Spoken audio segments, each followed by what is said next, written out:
Ladies and gentlemen, may I present to you the introduction of Guardians of the Galaxy, the end of Marvel Phase 2, and my most anticipated movie of 2014.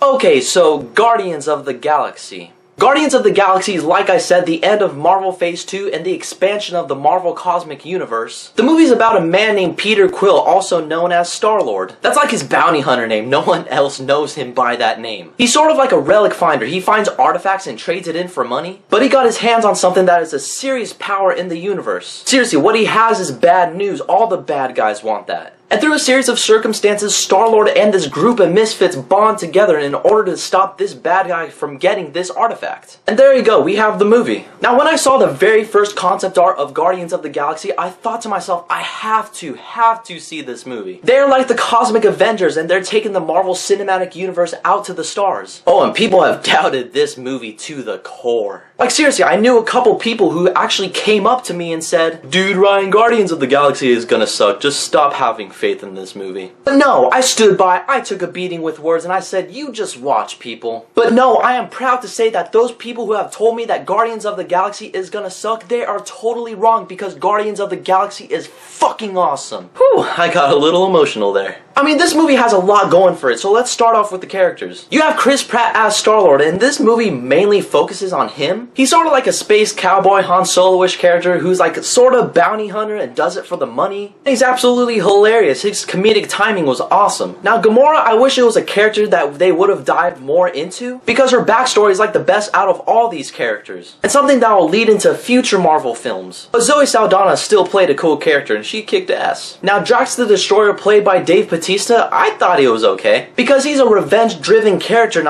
I love a good revenge story. For example, Kill Bill, awesome. Drax the Destroyer, because revenge is a mixture of all different emotions, and I didn't really feel that from him. Bummer, but oh well. Groot, on the other hand, he's like this movie's Chewbacca. He doesn't have much to say, he actually does a lot in this movie, but by the end of this movie, I wanted to just give him a big ol' hug. That tree, though, he was adorable. But Rocket Raccoon, though, he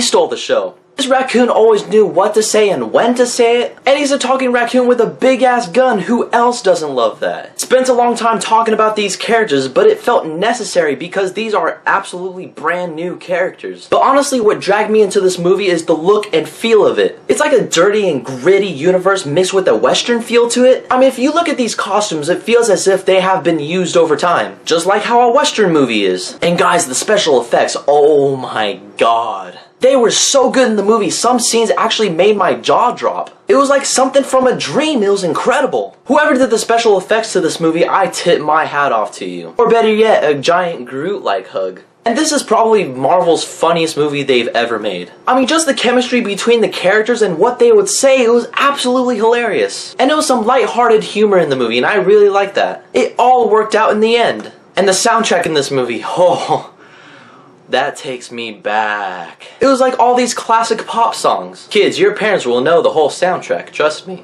I mean, every time a song would come on, I can't help but move with the movie. I mean, if I really had to nitpick anything at the movie, it would have to be the villain. I mean, yeah, Ronan the Accuser was bad. He did some bad stuff, but by the end of this movie, you're just like, yeah, he was just there. And I was surprised by this movie because it actually had a lot of heart. One scene in the movie actually almost made me tear up. If you guys have seen it, you'll know what I'm talking about. You know I gotta give it points if the movie makes me emotional. Just stop.